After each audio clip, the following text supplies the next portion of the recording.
안녕하세요. 그리스 로마 신화 4주차 2강입니다.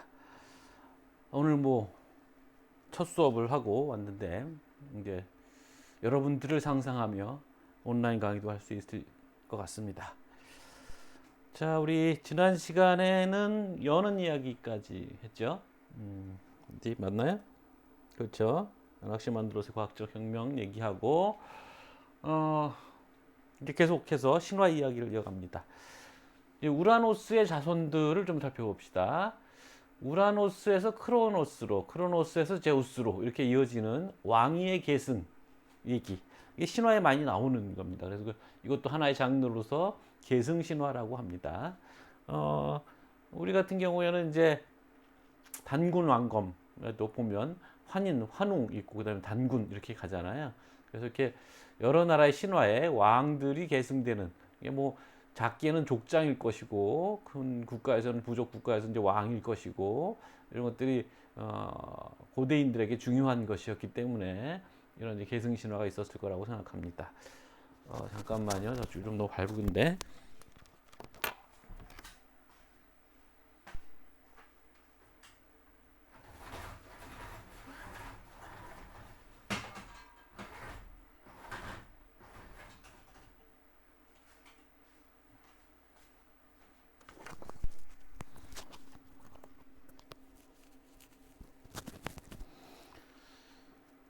자, 그래서 이제 우라노스의 자식들로는 크로노스가 있었죠. 전에 한번 얘기가 나왔었던 거죠.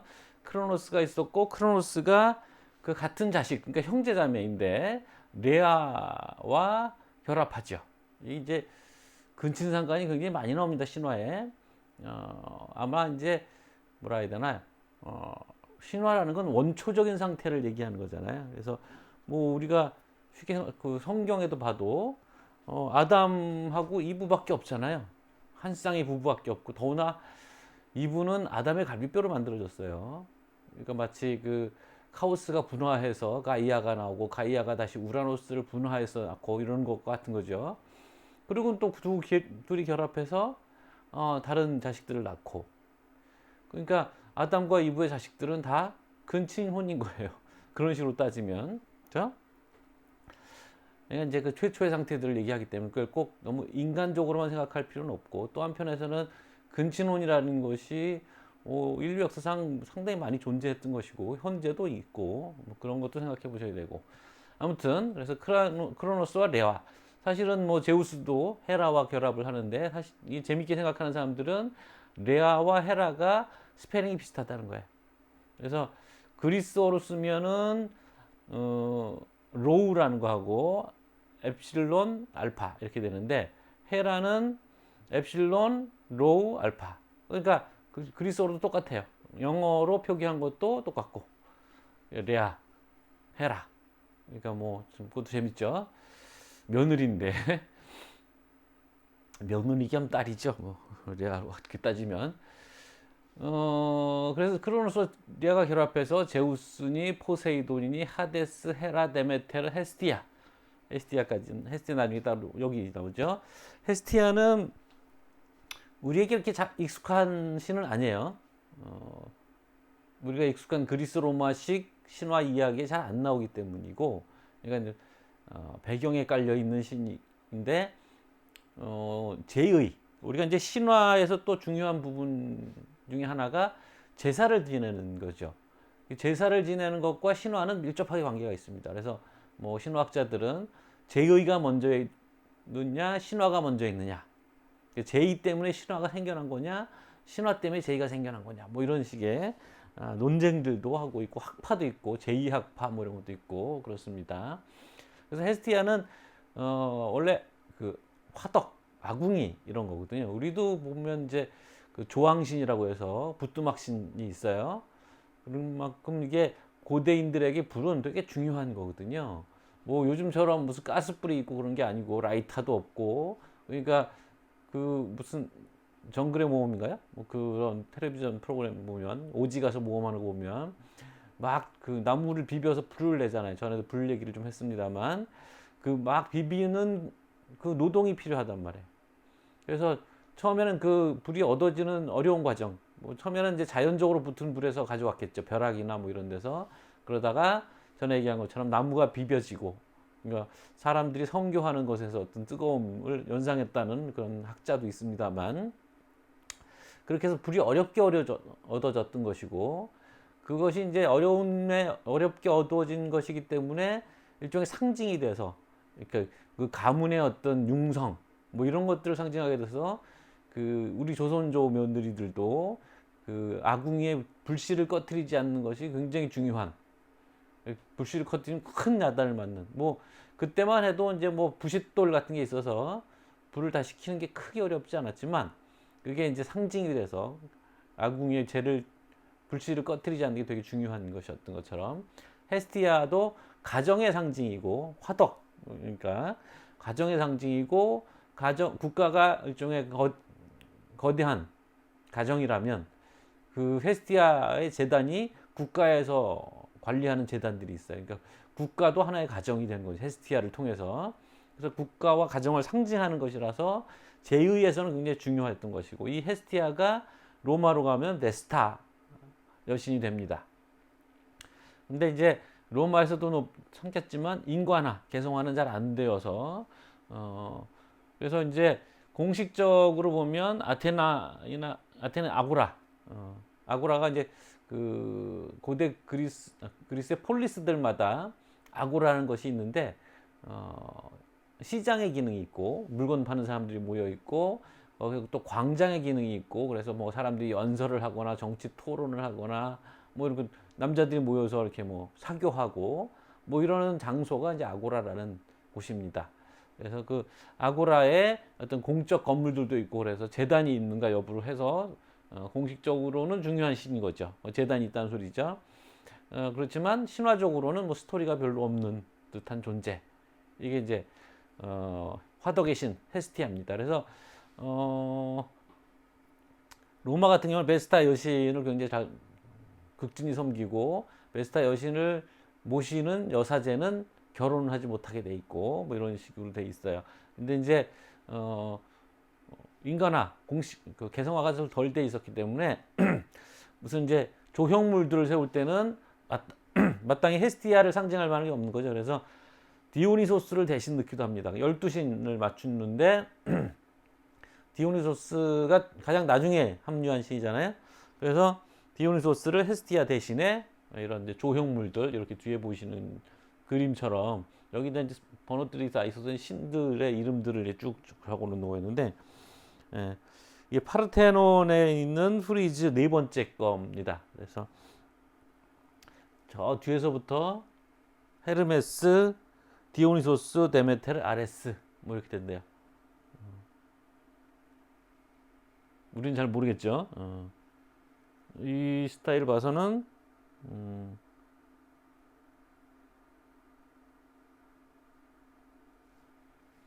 여기서부터 아레스일 것 같은데, 헤르메스, 디오니소스, 데메테르, 아레스 뭐 이렇게 될 것도 같고, 예. 하여튼 이거는 이제 파르테논은 뒤에서 설명을 하겠습니다. 그래서 이제 파르테논 신전의 프리지에는 디오니소스가 있다라는 얘기를 하기 위해서 뒤에 배경 그림으로 그 파르테논 신전이라고 곧 이어서 설명하게 될 그 아테네 아크로폴리스에 있는 아테네 여신의 신전에 있는 조각상이죠. 부조. 자,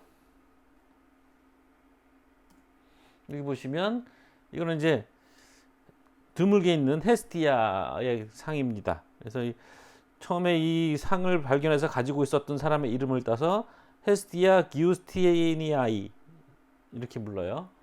헤스티아 기우스티니아니. 예. 470년경에 그리스에서 청동상으로 만들어졌을 것이라고 추정하는데, 이 지금 남아있는 작품은 하드리아누스, 지난 시간에도 얘기했었죠. 아테네를 사랑했던 로마의 황제 하드리아누스가 시절에 대리석으로 카피한 작품이 남아있는 겁니다. 토로니아 컬렉션에 있다고 합니다. 현재는 로마에. 또 뭐 나름대로 우아하게 잘 만들어졌죠. 요거 봐, 이제 베스타, 로마에 있는 베스타 여신 신전입니다. 이게 사람들이니까 이걸 2m로 잡으면 셋, 넷, 다섯, 여섯, 여덟, 한 20m는 좀 안 될 것 같고, 굉장히 그 규모가 크다는 걸 우리가 이렇게 보면 짐작할 수가 있죠. 대리석 기둥들이 쫙 늘어서 있습니다. 자, 그 다음에 이제 우리가 이 파르테논 신전에 관련한 그 동영상을 볼 겁니다. 파르테논 신전을 3D로 재현해낸 겁니다.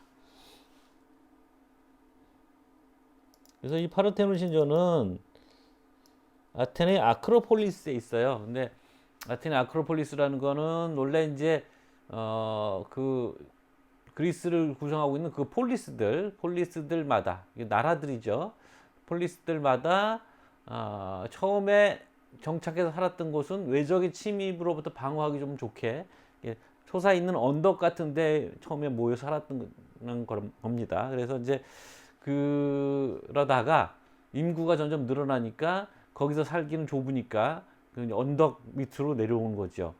이게 그리스 지형이 좀 묘해요. 이렇게 평평한 언덕 같은 게 쑥 솟아 있는 그런 것들이 있어요. 아크로폴리스라고, 그러니까 폴리스의 꼭대기, 폴리스의 가장 높은 곳이란 말입니다. 거기다가 이제 자신들이 원래 거주했던 그곳을 기념하기 위해서 거기 이제 신전들을 짓죠. 보통 아크로폴리스에 신전들이 많은데 아테나 같은 경우에는 아테네 여신 그 도시의 수호신인 아테네 여신의 신전을 세운 겁니다. 물론 거기 이제 다른 신전도 있어요. 에렉티온 같은 신전들도 있지만 본전은 이거죠. 아테네 여신. 그래서 이 신전을 지어놓고 그 안에다가 아테네 여신상을 만들어서 섬겼습니다. 근데 지금은 뭐 많이 폐허가 됐지만 이거를 이제 상상으로 복원한 그 비디오를 지금부터 보시겠습니다.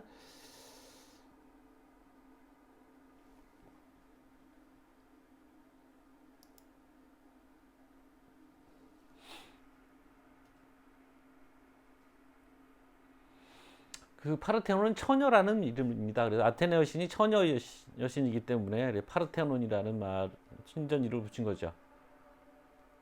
여기가 파르테노나스 그리스어예요. 기원전 5세기 아테네다 이렇게 써 있는 거고요. 아크로폴리스에 있는 신전입니다. 여기 보시면 이렇게 채색이 알록달록하게 돼 있죠. 그래서 무슨 절집이나 이런 것처럼 단청 색깔처럼 돼 있는데 이게 이제 세월이 오래 지나면서 다 없어진 거죠. 447년에 건설을 시작했고 페르시아 전쟁 이후에 아테네의 그리스의 승리를 축하하기 위해서 세운 겁니다. 이게 페르시아 전쟁 당시에 페르시아 침략에 의해서 무너졌었거든요. 438년에 완성이 됐고 도릭 방식의 그리고 이오니아 오도 방식이다라는 얘기고 크기 뭐 이런 것도 나오죠. 그래서 이제 뭐 할 말이 너무 많아서 이 백색의 대리석 조각들 그게 이제 그리스의 상징이다, 뭐 그리스 정신의 상징이다, 뭐 이런 소리를 한 고고미술 전문가도 있었습니다만 나중에 이것들이 다 채색이 돼 있었다는 걸 발견하게 됐죠. 그래서 망신스러운 얘기가 됩니다. 그리스인들 화려한 거 좋아했어요.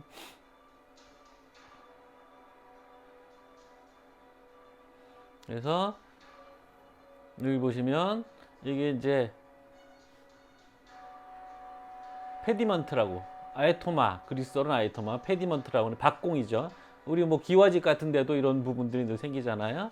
그리고 요거는 메토프, 이 긴 띠는 프리즈라고 부르고 여기 들어간 이제 판넬 같은 그림들 이거를 이제 메토프라고 부릅니다. 그래서 이제 이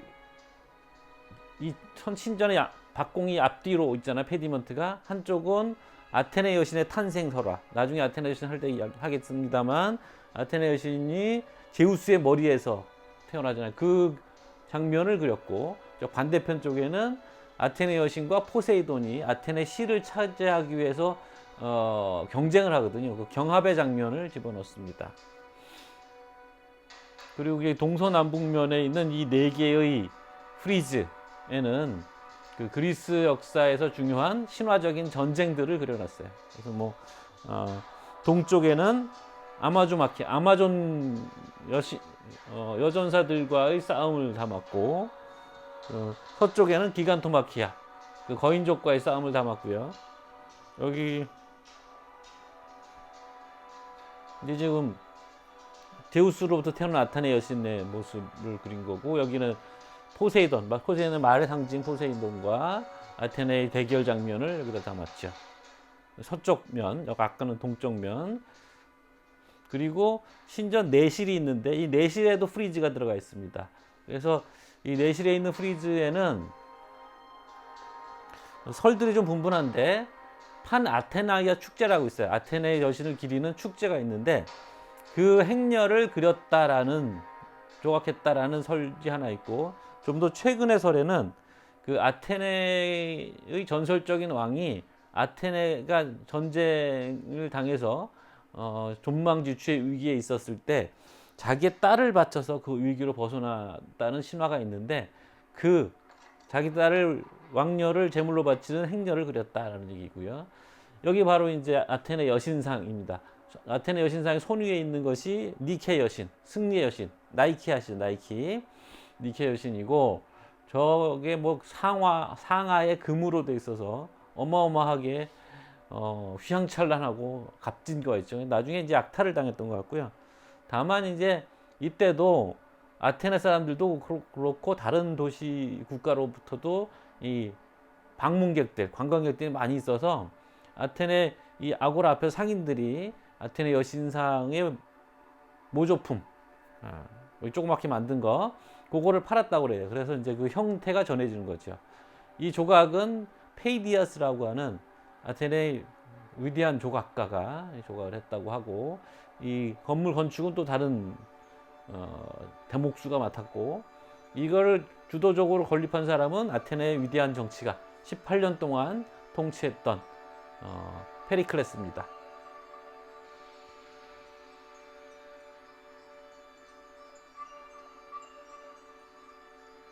그래서 아까 하던 얘기 마저 하면, 동쪽에는 아마존 여전사들과의 전쟁을 다뤘고, 서쪽에서는 기간토마키아, 거인족과의 싸움을 다뤘고, 남쪽에는 켄타우로스족, 그러니까 반인 반마인 켄타우로스와 영웅들이 싸웠던 전투가 있거든요. 그러니까 켄타우로마키아를 다뤘고, 북쪽에는 트로이를 약탈하는 장면을 다뤘는데, 오늘날 우리 관점에서 보면 어차피 전쟁인데 싶지만, 아테네인들의 입장에서 보면 야만을 이겨내고 문명을 건설하는 상징으로서의 전투들인 겁니다.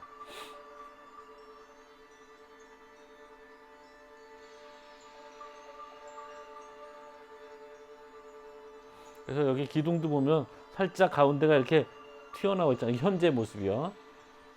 이제 추려해졌죠. 그래서 여기 있는 이 조각의 상당 부분은 영국의 엘긴이라는 사람이, 그 그리스는 300년 동안 오스만 투르크족, 현재의 터키죠, 오스만 투르크의 지배를 받았거든요. 그때 이제 오스만 투르크의 터키에서 파견된 이 아테네 총독으로부터 싼 값에 이 조각품들의 상당 부분을 떼다가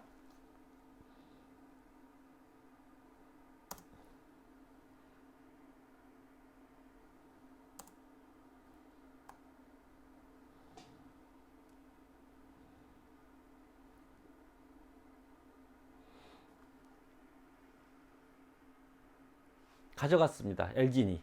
그래서 그 엘긴이 싼 값에 그 뜯어간 그 조각상들, 파르테논에 있던 부조들, 이런 것들을 나중에 영국 정부에 팔아요. 그래서 영국 정부가 영국 박물관에 보관을 하죠. 그래서 이제 그 엘긴 마블이라고 부릅니다. 엘긴이 수집해온 파르테논 신전의 대리석상들. 그래서 방이 하나 따로, 거대한 방이 하나 따로 있습니다. 그래서 이것을 두고 외교적인 문제를 일으켰어요. 그래서 그 아테네에서, 그리스에서 돌려달라고 했으나 돌려주지 않죠. 그 서구 유럽에 있는 박물관들의 상당 부분의 보물들은 다 약탈해 간 거거든요. 그 돌려주기 시작하면 뭐 박물관이 텅텅 빕니다. 제국주의의 역사가 그대로 드러나고. 그래서 전에 그 아테네에서 올림픽을 할 때도 그러면 잠깐 올림픽 기간 동안 대여라도 해달라 그랬는데 또 대여도 안 해줬습니다. 근데 그 서구 제국주의라는 게 어떤 것인지를 단적으로 잘 보여주는 거죠. 자, 그 다음에 다음 얘기로 넘어가겠습니다. 제자식을 그리고 파르테논 신전은 바로 세계문화유산 1호입니다. 1호. 그러니까 서양 문명에서 세계문화 그 파르테논 신전이 갖고 있는 상징성이 얼마나 중요한지를 알겠죠. 그리고 그 나중에 이제 오스만 투르크와 유럽 제국들 간에 이제 전쟁이 벌어지거든요. 그래서 이 오스만 투르크에서 이 파르테논 신전을 탄약고로 씁니다. 그래서 그 베니스군이 아테네를 점령하기 위해서 아테네 외향인 피레우스 항구에 상륙해서 적들의 어떤 저항을 저지하기 위해서 이 파르테논 신전에다 대포를 쏩니다. 무식하게. 그래서 폐허가 됐던 건데 지금 많이 복원한 겁니다. 자, 그 다음 제자식을 삼키는 크로노스, 사투르노스. 아까 이제 우라노스 얘기를 했으니까 그 뒤를 이어서 사투르노스. 그러니까 크로노스라는 이름이 로마로 가면 사투르누스가 되니까 세이탄, 토성이죠. 다음 세대 신들에게 권력을 빼앗기라는 예언을 받습니다. 누구로부터 받냐? 우라노스와 가이아. 그러니까 윗세대 신. 우라노스를 제거한 게 크로노스지만 우라노스가 죽진 않았어요. 성기가 잘렸을 뿐이지. 그래서 이 부모 세대 신이 크로노스에게 너는 다음 세대 신들에게 권력을 빼앗기라고 예언을 했기 때문에 크로노스가 이제 우라노스 같은 경우에는 왜 그랬는지 정확히 모르지만 자식들을 싫어해서 자식들 세상 빛을 못 보게 하려고 자기 짝인 가이아의 뱃속에 아이들을 가두잖아요. 그러니까 타자에게 그 자식 세대를 두게 하는 건데 이게 실패했잖아요. 그러니까 크로노스는 반대로 자기 안에다 두려고 합니다. 그래서 자식들을 삼켜요. 태어나는 즉시. 뭐 끔찍한 일이죠. 근데 이제 불사신들이기 때문에 어차피 뱃속에서 죽지는 않습니다만 자기 뱃속에 다 삼킵니다. 그런데 이제 부인이 배신을 하죠. 레아가 계속 낳는 족족 자식을 잡아먹으니까 레아가 마지막 막내인 제우스가 태어나자 제우스 대신에 돌을 싸서 포대기에 싸서 넘겨주니까 그냥 훌떡 삼켜버리죠.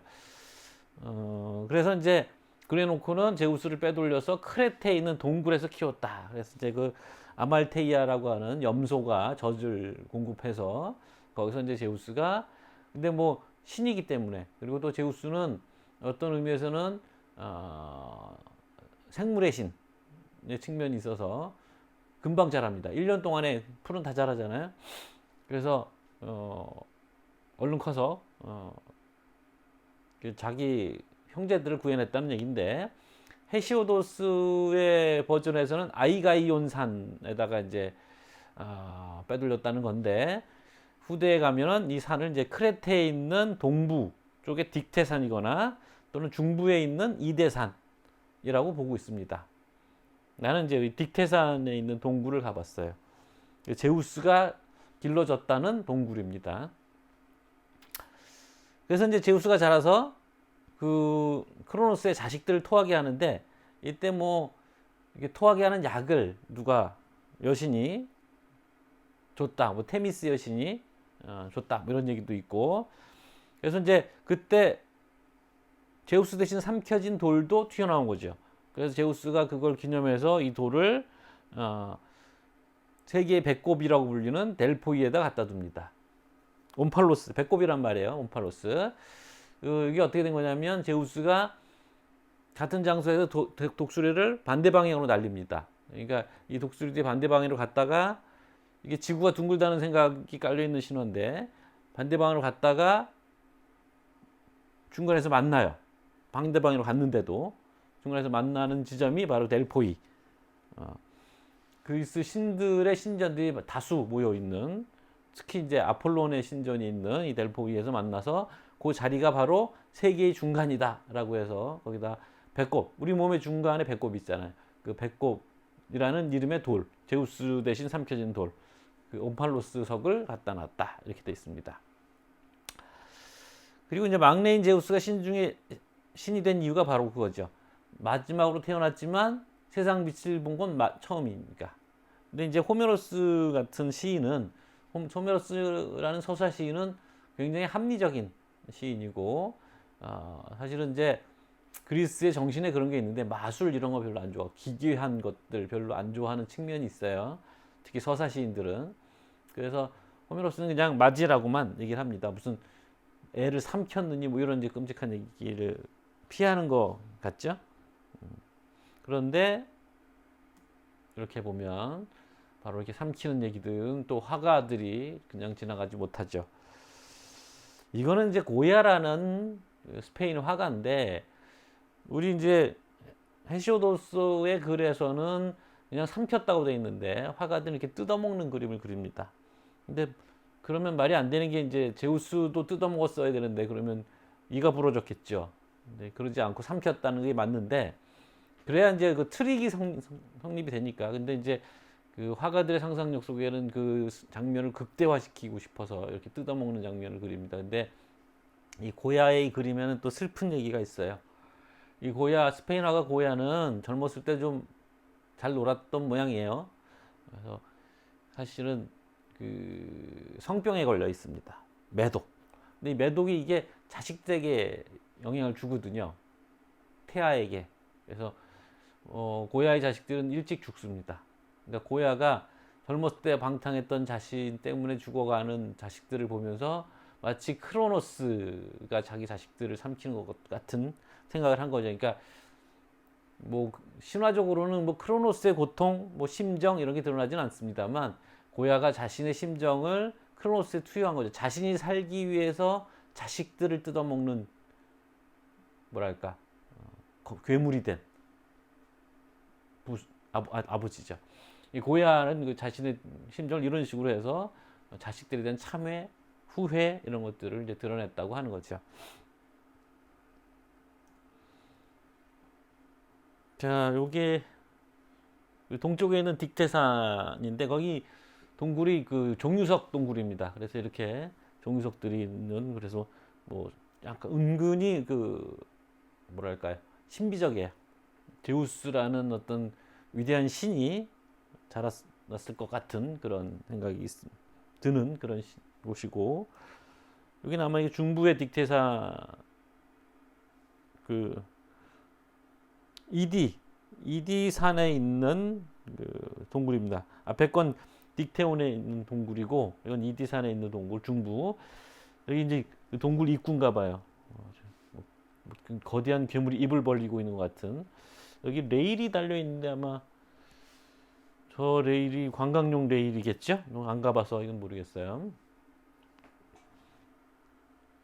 크레테 섬이라고 큰 섬, 미노타우로스 얘기가 있는 그 섬이죠. 자, 바로 이게 이제 배꼽돌 옴팔로스입니다. 멋있죠?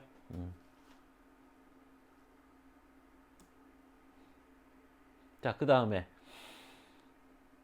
제우스가 그 아버지 크로노스로부터 자기 형제들을 구해낸 것으로 얘기가 끝나진 않습니다. 제우스가, 그리고 올림포스, 그 제우스의 형제들이 올림포스의 신으로서 주류가 되기까지는 몇 번의 전쟁이 있습니다. 티탄족과의 전쟁이 벌어지는데, 티타노마키아라고 부릅니다. 마키아가 이제 전쟁이라는 말이고, 티탄의라는 뜻입니다. 10년 전쟁이었다고 해요. 그래서 이 가이아가 여기 이제 끼어드는데, 가이아가 충고를 합니다. 그래서 크로노스가 우라노스의 자식들을 풀어주잖아요. 크로노스도. 근데 우라노스의 자식들 중 크로노스가 풀어주지 않은 존재들이 있습니다. 좀 괴물들이죠. 퀴클롭스, 외눈박이 개인, 헤카톤 케이르, 손이 100개 달린 거인들, 이들을 풀어주고 합류시켜라 전쟁에, 뭐 이런 충고를 해줍니다.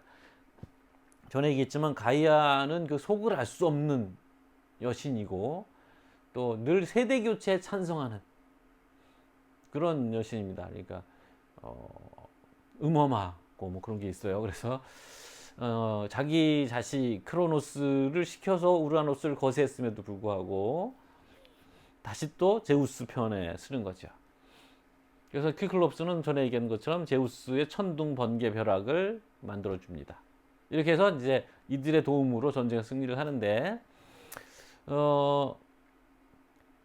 그 티탄들 중에서 일부는 제우스 편에 씁니다. 스틱스가 이제 티탄족에 속하는데 정확히는 이제 ним프입니다. 님페.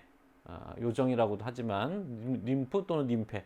그리스어 발음은 님페고 이게 영어식 발음이 되면 님프가 돼서 그런 거거든요. 스틱스가 자기 자식들을 이끌고 제우스에 합류하는데 여기 니케 여신이 들어가 있죠. 승리의 여신이 이들 편에 서 있다. 뭐 이렇게 하는 것처럼 크라토스 이거 힘이란 뜻이고 비아는 이제 완력, 강제적인 힘 이런 거고 강제하는 힘. 이것들이 다 이제 니케, 크라토스, 비아가 바로 제우스의 권력 기반이 됩니다. 힘과 완력과 승리. 이 스틱스는 그래서 이 공을 인정받아서 저승의 강이 되는 거죠. 림페임에도 불구하고 하급신인데도 불구하고 저승의 강이 되고 저승의 강으로서 신들이 거기에 맹세하면 누구도 그 맹세를 어기면 안 되는 스틱스 강에 걸고 맹세하건대 라고 하면 그 맹세를 되돌릴 수 없는 거야. 제우스가 정해놓은 거죠. 그리고 이제 반대편에서는 그 이아페토스의 자식들은 벌을 받고 미움을 받는 아틀라스니 프로메테우스니 에피메테우스니 메노이티우스 같은 그 사람 자식들은 메노이테우스는 제우스의 벼락에 맞아서 죽습니다. 이런 쪽이 있고 합류하는 쪽이 있고 이렇게 이제 갈라집니다. 그래서 이게 정확히 이제 올림포스 세대의 신들과 티탄들과의 전쟁이라기보다는 티타노마키아는 크로노스의 자식들하고 그 반개의 다른 티탄의 후손들 간의 전쟁으로 봐야 되지 않느냐 이런 거죠. 아틀라스 경우에는 넓은 의미의 티탄족이고, 그러니까 크로노스의 직계는 아닌 거죠. 그리고 스틱스 같은 경우에는 또 크로노스 쪽 계열이고, 그러니까 그런 식의 어떤 세력 다툼으로도 볼 수 있다. 그러니까 이게 정확히 세대 간의 전쟁이라기보다는 뭐 직계와 반계 간의 전쟁일 수도 있다. 이렇게 해석은 하는 겁니다. 뭐 딱 설명을 해주지 않기 때문에 우리가 얘기의 정황을 놓고 해석을 해보는 거죠. 이 뒤에 있는 그림은 뭐 페르가몬에 있는 조각상인데 이거 바로 이제 여기서 그림을 보면서 설명을 하죠. 자, 이거는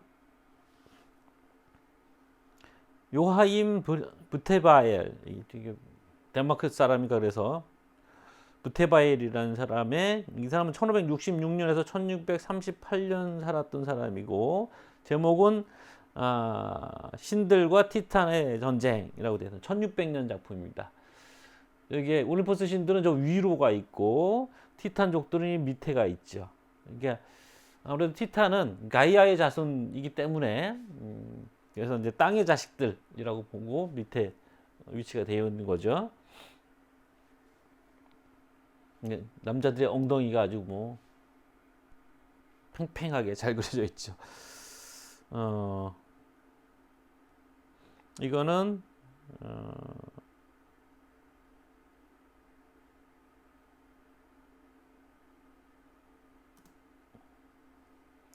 요거는 이제 아틀라스 그림이라고 해서 검색이 돼서 가져오긴 했는데 정확하게 출처를 모르겠어요. 그래서 지금 보면 대리석 조각처럼 보이긴 하는데 이게 뭐 이 같은 형태의 그림을 추적하다 보니까 타투 그림으로 나오더라고요. 그래서 이거는 정확히 모르겠어요. 뭐 그림이 멋있어서 일단 가져오긴 했는데 누가 아는 사람 있으면 제보 바랍니다.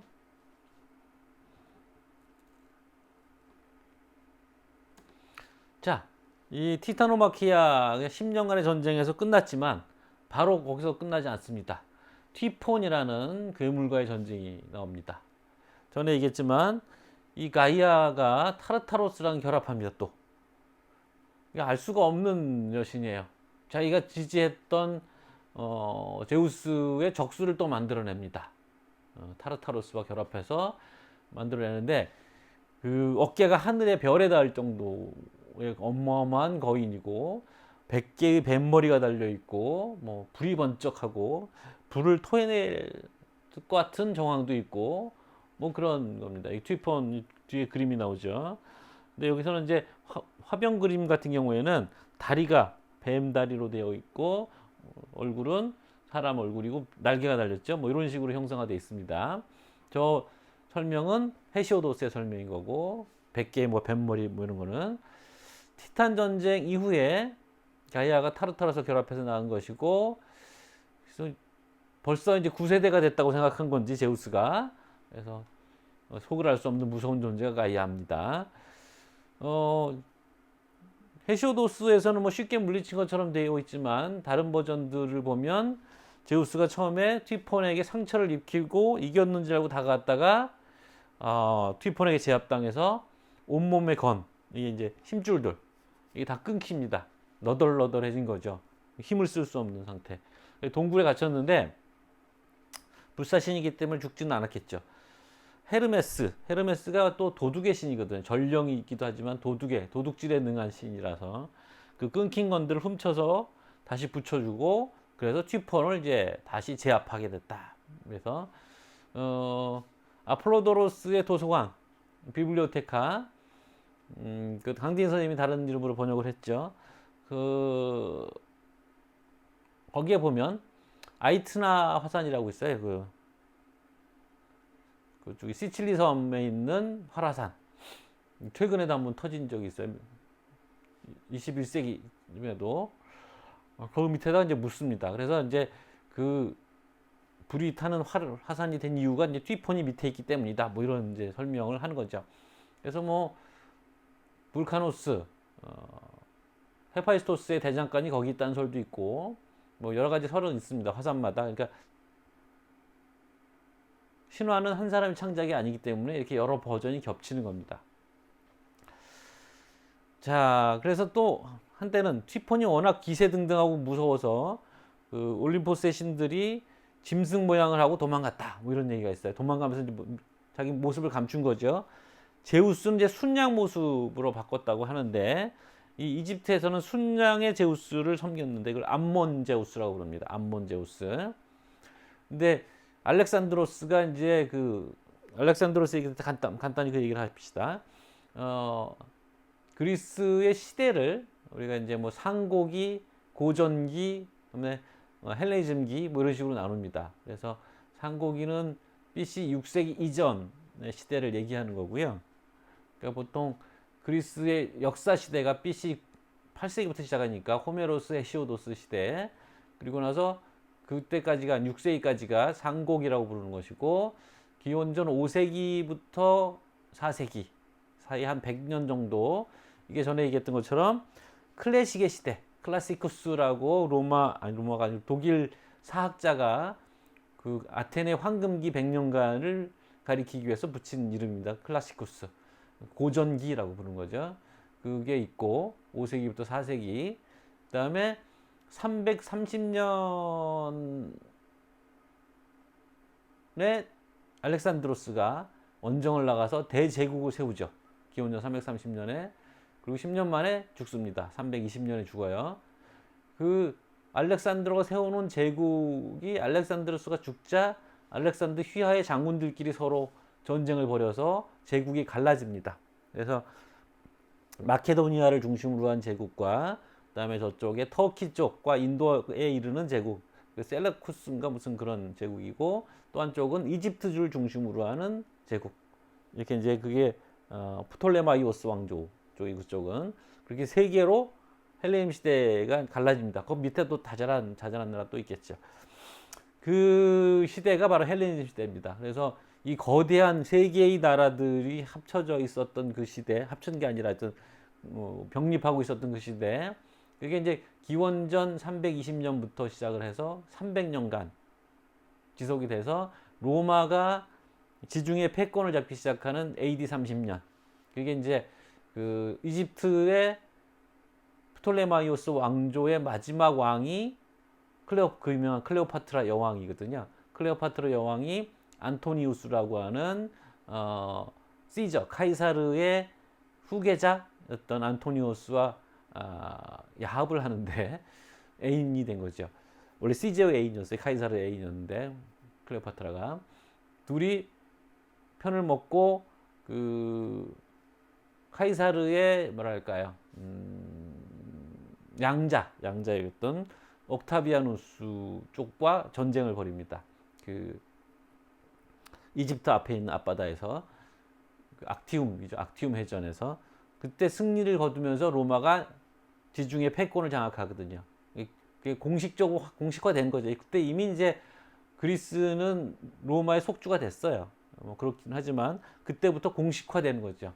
로마가 이제 황제 시대가 열리고 그 시점까지, 그러니까 AD 320년에서 BC 320년에서 AD 30년까지 300년 정도의 기간을 헬레니즘 시대라고 부릅니다. 이 헬레니즘 시대에는 공용어로 그리스어가 쓰인 거고요. 그래서 그리스어로 성경이 기록된 겁니다. 가장 보편성 있는 언어였기 때문에 마치 나중에 중세에 라틴어가 쓰이는 것처럼 그런 시대를 헬레니즘 시대라고 부르는데, 이 헬레니즘 시대의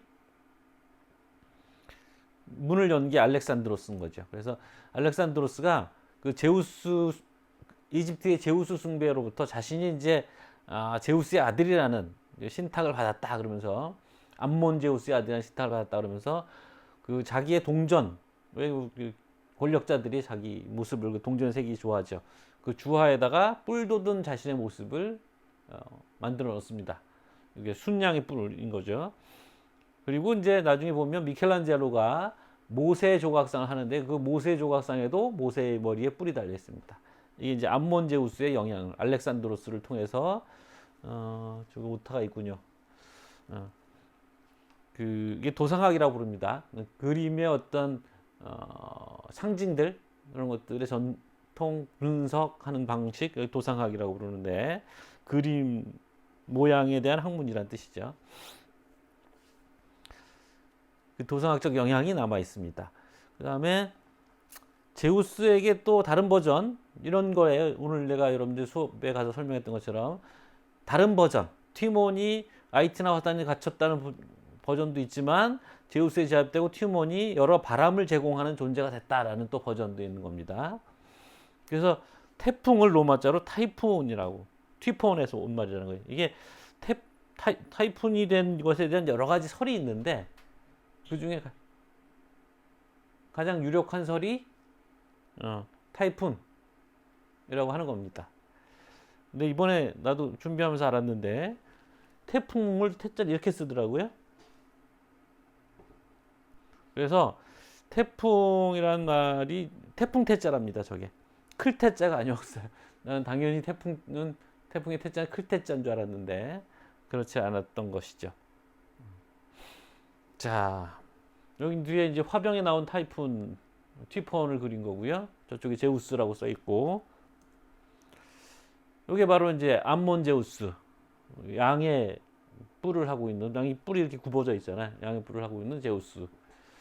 독특하죠. 그러니까 고대의 신화의 시대에는 짐승과 인간의 구별들이 없었고 약했고, 그 짐승과 인간을 동족이라고 생각을 했고, 또 한편에서 토템으로 섬기기도 했고, 그렇죠? 그런 영향이 남아 있는 거겠죠. 바로 여기 이제 알렉산드로스의 주화, 여기 이제 뿔 모양이 있죠.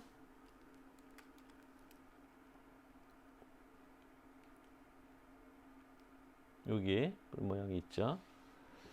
이 뒷면이고 앞뒷면인 거고요. 벌써 끝났나? 여기 모세, 미켈란젤로의 작품인데 1513년부터 1515년 사이에 만들어진 작품, 모세 상인데 여기도 이제 뿔이 와 있죠. 어떻게 보면 모세는 기독교 인물인데 이렇게 이교도의 어떤 풍습이 이렇게 연결되는 거 보면 우리가 생각했던 것처럼 그 기독교와 뭐 그리스 이교도 문화 간의 어떤 연관성이 강한 거죠, 사실은. 기독교는 그리스 영향을 많이 받았습니다. 교리를 정립하는 과정에서도 그렇고. 자, 그래서 여기까지 우리가 얘기를 할 수 있을 것 같습니다. 여기 이제 4주차 2강이었고 4주차 3강은 여러분과 만나서 또 할 것이고. 자, 수고했습니다.